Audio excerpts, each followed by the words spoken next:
To the atmosphere that we have today, which is very much an emphasis and a push on creating safe schools for young people as they are questioning their own sexuality or their own gender identity so that they cannot be bullied, beat up, and harassed. We've come a tremendous distance in a very short period of time. And one of the reasons that that has happened, to bring it back to you all, is because of organizations just like PFLAG, and in my mind, very specifically PFLAG, that has served as a conduit around the country to mobilize our family members and our friends to understand why our rights are so important.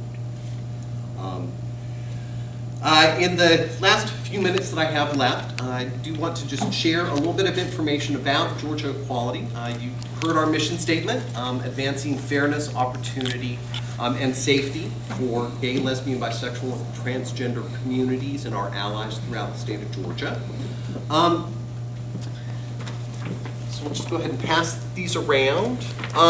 Just a little bit more information on who we are as an organization, and list of some of the accomplishments that we've done, because I think a lot of folks feel that Georgia is very conservative. It's not necessarily the easiest place to do this work, but change can and does happen. It happens here in Georgia just like it happens anywhere else. The specific campaigns that we are working on right now, and the last thing that I'll do before we end, and please make sure I do it, is I will pass around for anybody who is not receiving our action alerts. If you'd like to receive our action alerts, I would encourage you to do that, because again, we need everybody supporting the work of change here in Georgia. So there's kind of three major areas that we're working on currently. One is HIV and AIDS. I think that everybody in this room certainly knows that HIV and AIDS has nothing whatsoever to do with being gay or lesbian. It just was a coincidence that the first 5 cases 30 years ago were discovered in 5 gay men. I spent most of my adult life educating on HIV and AIDS, so I could bore everybody to tears with kind of what happened with that. But it's just something that happened. But still in a lot of people's minds, they equate HIV as somehow having to do with being gay. That's not true, but here in Georgia, HIV does continue to have a disproportionate impact on gay, bisexual men, and transgender individuals. One of the reasons for that is that we don't have comprehensive sex ed in public schools that will teach young people how to protect themselves. And because there are no mentions of gay sexuality at all, even in the few instances where there's mentions of sexuality in school, there's no mention whatsoever of gay sexuality. So the gay and bisexual kids kind of get left behind. The transgender kids get completely left behind.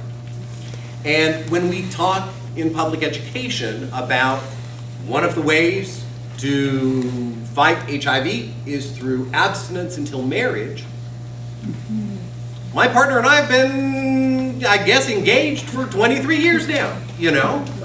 We can't get married until the marriage laws are equal for all of us. This entire concept of abstinence until marriage doesn't resonate at all with gay kids.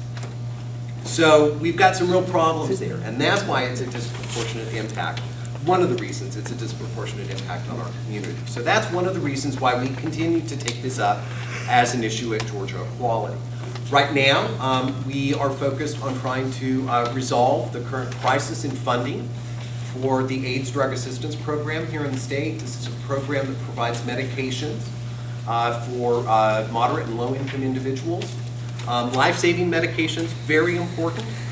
work, very important program, and we have a waiting list of over 1,600 people to access that program here in Georgia. No one has moved off the waiting list in over a year. So it's a real problem. And in fact, if you saw today's Atlanta Journal-Constitution on the front page, there are so many problems with our HIV section in the state of Georgia that it's now under investigation for its contracting practices and its policies. And so I think that that's a good thing, that there's finally some attention being paid to it, because it's an important issue. It's also an important issue, certainly not just for the LGBT community, but for communities of color and for the immigrants community. And so it's also a way for us as a LGBT rights organization to work in good coalition with partnering communities and organizations that need to support us. We need to support them, because we're all in that fight together. The other area that we're working on right now is safe schools policies. It's an issue that we've worked on for a couple of years, actually. When I started with the organization 3 years ago, we tried unsuccessfully at that year to pass an anti-bullying law here in the state of Georgia. We were actually successful then in 2010 in finally getting one passed. And it is in the process of being implemented. So there are 179 school districts in the state of Georgia, each of them within state guidelines, get to kind of craft their own policies. We've had some great successes. We've also had some pretty substantial challenges. One of the challenges is that to get the state law passed, the law itself had to be silent on the issue of enumeration. And what enumeration is that's all those categories. So race, ethnicity, religion, gender identity, sexual orientation, gender expression, ethnicity, immigrant status. And the reason that it's important that we have those categories specifically listed is that there are volumes of research that show that it's those differences that kids use to pick on the most. And if teachers are not given specific training on how to handle those differences and teach and talk about those differences, the kids don't get the help they need. Certainly the kids that are being bullied and harassed don't get the help they need. And even the kids that are being the bullies, I think, need help and support as well. They don't get it either. And so that's why enumeration is very important. Now, the state sample policy does include enumeration, and it does include sexual orientation. So that's a good thing. We still need to get gender identity and gender expression. And so we have a campaign. We're working with the Georgia Safe Schools Coalition very closely on this to try to get school districts to adopt enumerated policies. And we've been pretty successful to date. Don't go telling everybody, but we've got Cobb County, we've got Gwinnett County, we've got DeKalb County, with both sexual orientation and gender identity, the 3 largest school districts in the state. We've got Decatur, Athens, Clark, City of Atlanta, I don't think has done their policy yet, that also have sexual orientation. They're looking at getting gender identity on board.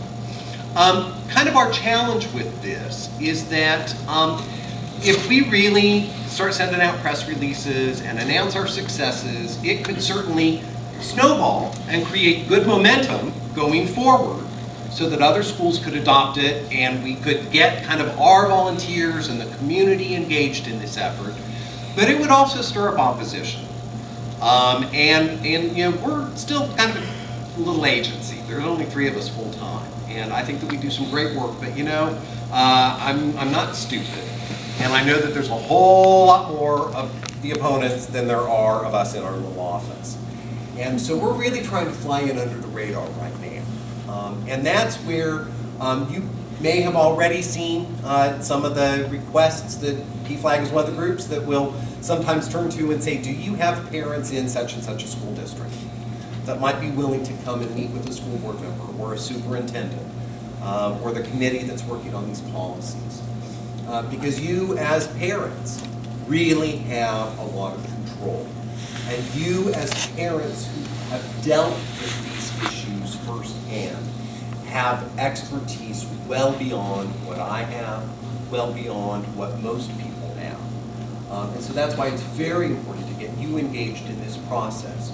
And like I say, what we're finding is if we just go in and present the facts, the argument, and have a couple of very passionate students or teachers or parents with us, they're doing the right thing. The school districts are actually doing the right thing. So we plan on keeping this campaign going one more year.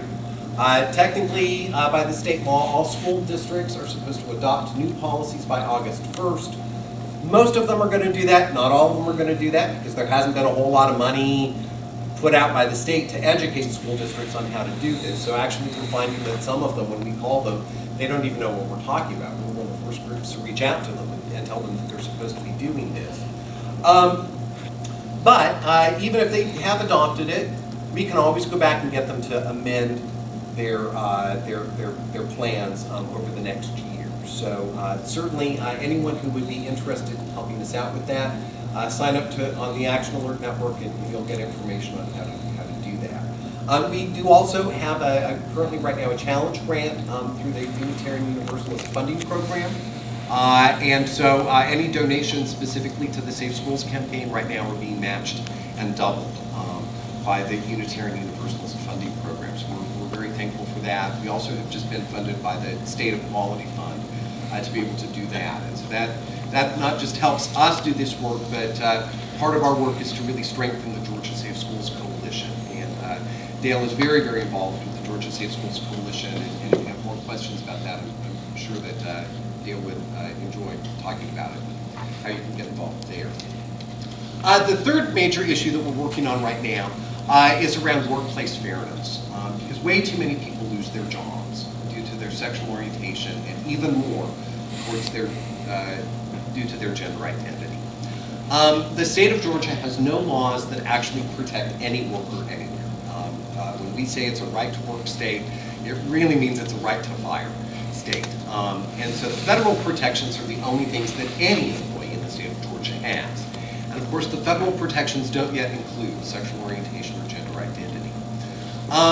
So we decided that it was going to be a little bit of a heavy lift for us to try to get a whole new state law passed here for employment protections. But what there's an existing state law for employment protections for government workers, people who work for the state of Georgia, in any department, including all the state universities. We've spoken to attorneys, and there's arguments that could be made that could actually be extended to any municipal employee. So that would be public school teachers, that would be people that work for the city, the county, anywhere through the state of Georgia. Don't yet know about that. Again, that's legal opinion varies on that, but we do know certainly for the state of Georgia that those legal protections we feel we can put in place. And so earlier this year, working with State Representative Conrad Renner, one of our 3 openly gay and lesbian state legislators, we introduced House Bill 630. What was very exciting about that is the Fair Employment Practices Act. You saw the little sheet, talks a little bit about that. First of all, we've got great, overwhelming support in the state of Georgia.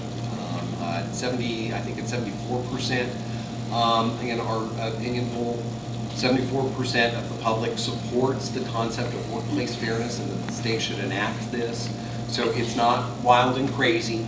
The state, politicians are always saying that they should run the state like they run a business. Well, that goes back to the fact that 3/4 of all Fortune 500 companies have sexual orientation, and just under 50%, and I'm sure soon it will be 50% or more, protect based on gender identity and gender expression. So this is a best business practice. If the state of Georgia wants to have the best business practices, they need to have this in place. And the bill actually was introduced with 70 co-sponsors and bipartisan support, which is crucial to have anything passed here in Georgia. Because if it's seen as just a Democratic proposal, it's probably not going to go